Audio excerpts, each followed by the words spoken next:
जब हजरत नूह अल्लाह के हुक्म से कश्ती बना रहे थे, हर रोज एक बूढ़ी मोमिना औरत अपनी छोटी सी घटरी उठाए उनके पास आती।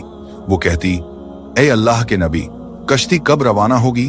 हजरत नूह मुस्कुराकर फरमाते, अभी देर है, वक्त आने दो।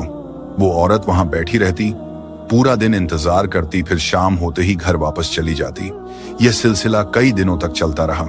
एक दिन हजरत नूह ने उस बूढ़ी औरत से फरमाया, ए बूढ़ी अम्मा, जब जाने का वक्त आएगा तो तुझे बता दिया जाएगा। वो सर झुकाकर चल दी, मगर दिल में यकीन था कि जब कश्ती चलेगी नबी जरूर बुलाएंगे। वक्त गुजरता गया, फिर अल्लाह का अजाब आ गया।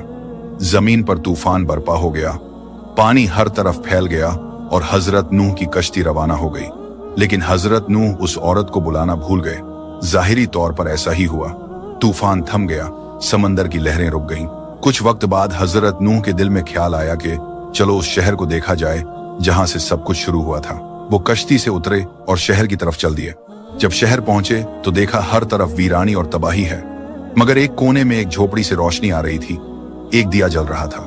हजरत नूह हैरान हुए, इतना बड़ा तूफान आया, सब कुछ डूब गया, लेकिन यह दिया कैसे जल रहा है? उन्होंने जोर से अल्लाहू अकबर कहा। झोपड़ी का पर्दा उठा। वही बूढ़ी औरत घटरी उठाए बाहर आई और मासूमियत से बोली, या नबी अल्लाह, क्या कश्ती अब तैयार है? चलें? हजरत नूह की आंखें हैरत से फैल गईं। उन्होंने पूछा, ऐ बूढ़ी अम्मा, तुझे कुछ भी पता नहीं चला? औरत ने सादा दिली से जवाब दिया, क्या नहीं पता चला या नबी अल्लाह? हजरत नूह बोले, इतना बड़ा तूफान आया, दुनिया डूब गई, बारिशें बरसीं, लोगों पर अजाब आया और तुझे कुछ खबर नहीं? वो औरत मुस्कुराकर बोली, या नबी अल्लाह, एक दिन बादल थोड़े गरजे थे और हल्की सी फुहार पड़ी थी, बस। हजरत नूह ने आसमान की तरफ देखकर फरमाया, ए मेरे रब, यह क्या मौजिजा है? तब अल्लाह ताला ने उन पर वही नाजिल फरमाई, ए मेरे प्यारे नबी, इस औरत के दिल में तुम्हारी मोहब्बत थी और तुमने इससे वादा किया था कि जब कश्ती रवाना होगी तुम इसे ले चलोगे।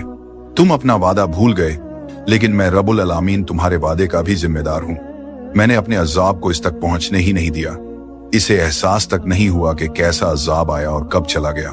यह वक़िया इमाम सज्जाद से रिवायत के तौर पर मशहूर है, मगर कुरान या सही हदीस की किताबों में साबित नहीं। यह सिर्फ इबरत और मोहब्बत का सबक देने के लिए सूफियाना रिवायत के तौर पर बयान किया जाता है।